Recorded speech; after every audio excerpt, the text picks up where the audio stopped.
విషయంలో పడిపోలేదు. అంటే ఈ 3 సాతానుడు తీసుకొచ్చి పెట్టాడు యోసేపు జీవితంలో.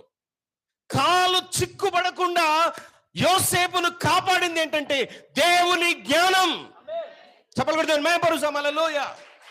ఇలా పడిపోకుండా కాలు చిక్కుబడకుండా కాపాడబడ్డాడు గనుక, తన్ను తాను ఆ జ్ఞానముతో కాపాడుకున్నాడు గనుక రాజు పక్కనే ఆయనకు సింహాసనం వేయడం జరిగింది. ఒకవేళ యోసేపు తన జీవితంలో పడిపోయిన స్థితిలో ఉన్నట్లయితే బ్రతికిన కాలం అంతా జైల్లోనే ఉండాల్సి వచ్చు,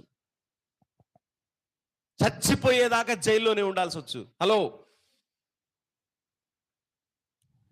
జ్ఞానము నిన్ను కాపాడుతుంది, నీ కాలు చిక్కుబడకుండా కాపాడుతుంది.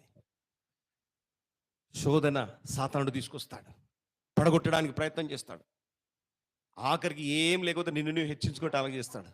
నీ దగ్గర